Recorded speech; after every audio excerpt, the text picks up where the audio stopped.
본래 유다는 유다서를 기록하려고 할 때 구원에 관하여 기록하려고 했습니다. 그런데 이 영지주의로 인해서 복음이 변질되고 이것들을 통하여서 성도들이 현혹되는 것을 막기 위해서 이 영지주의인 이 이단을 경계하고 대적할 것을 권면하기 위해서 유다서를 기록했다라고 3절은 밝힙니다. 제가 한번 더 읽겠습니다.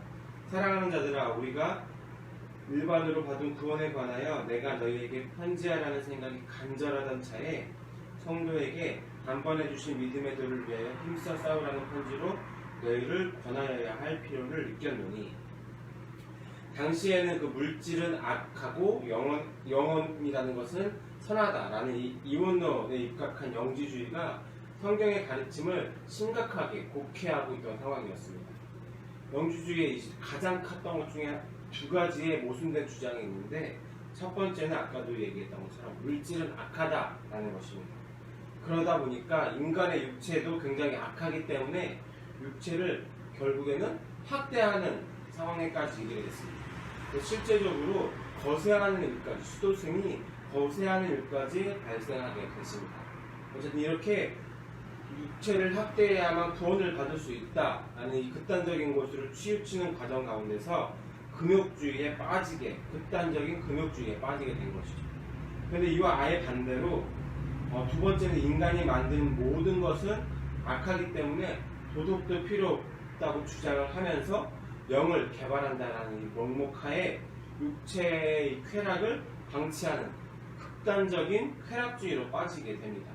극단적인 금욕주의와 극단적인 쾌락주의로 빠지게 되면서 이 모순된 두 가지의 주장이 교회를 굉장히 어지럽히게 되었습니다. 바른 신앙생활을 할 수 없도록 만들어 버리게 된 것입니다. 그래서 이에 대해서 이러한 이 영지주의에 대한 공격으로부터 성도들을 경계하고 바른 신앙의 삶을 권면하는 것이 이 유다서입니다. 신약성경 중에 많은 서신들이 당시 초대교회에 발생한 여러 가지 거짓 교사들에 대한 문제를 언급하고 있습니다. 그 중에서도 이 유다서는 영지주의에 속해져 있는 거짓 교사에 대해서 가장 엄중하게 경고를 가하고 있습니다. 유다서는 이제 1절과 2절 그리고 24절과 25절에서 나오는 이 문안인사를 제외하고는 대부분이 영지주의 이단에 대한 경고를 이루어냈습니다. 이 유다는 영지주의인 이 이단, 즉 거짓 교사들에 대한 경고를 구약에 하나님께서 내린 심판의 세 가지 예로 설명하고 있습니다. 거짓 교사들의 비참한 최후를 예언적으로 선포하고 있습니다.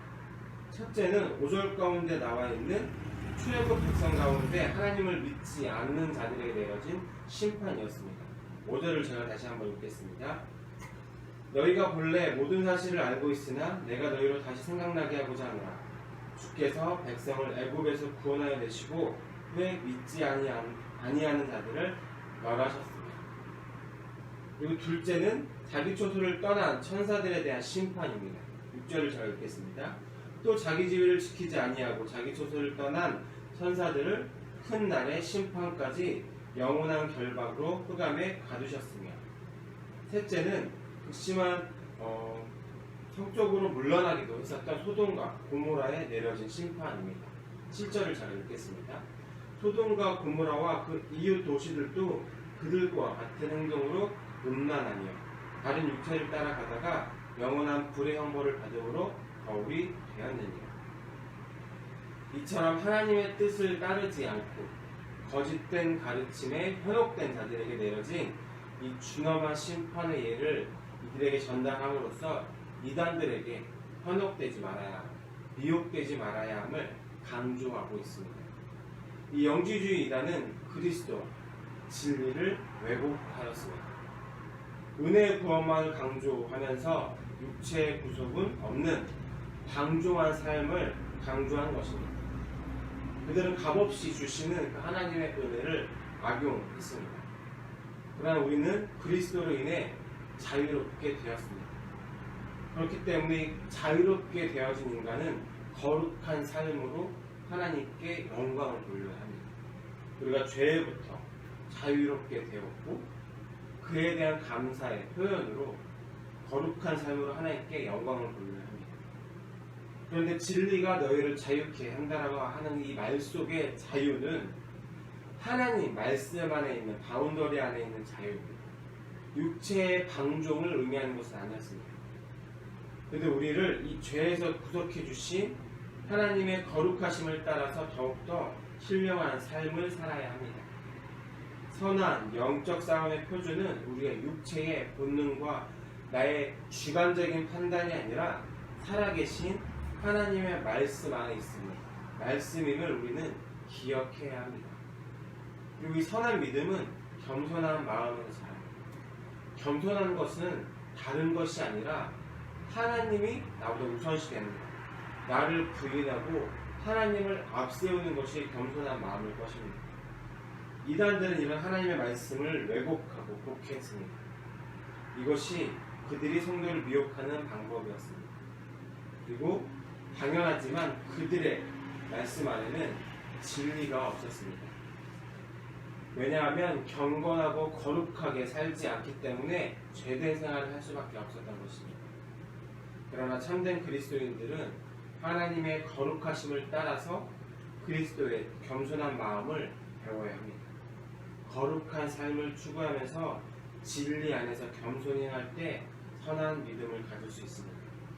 오늘 하루 동안도 우리가 살아갈 때에 육체적인 세상의 유혹으로부터 영지주의에서 이야기하는 것이 굉장히 솔깃할 수도 있지만 그럼에도 불구하고 그런 것들에 내 마음과 생각과 내 귀가 빼앗기는 것이 아니라 거룩한 삶을 추구하며 진리의 말씀 아래에서 나의 마음을 지키고 선한 마음을 가지기를 간절하게 소망합니다.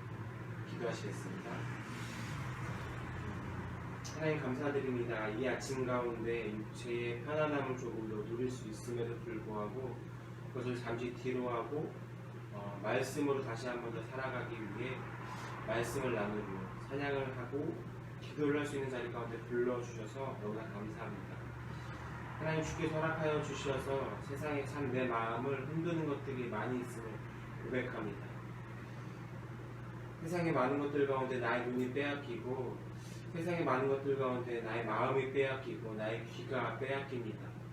그런데 그런 거짓 교사들에게 현혹되었을 때의 심판이 너무나도 무서움을 다시 한번 이 말씀 가운데 바라봅니다. 일단 예레미야를 묵상하면서 거짓된 하나님의 말씀이어도 그 말씀 가운데 따라갔을 때에 나 또한도 심판을 받을 수 있는 존재임을 다시 한번 더 바라봅니다. 그러기에 오늘 하루 동안도 다시 한번 더 우리가 말씀 안에 바로 서길 원하고 믿음의 바운더리 안에서 선한 믿음을 갖기를 소망합니다.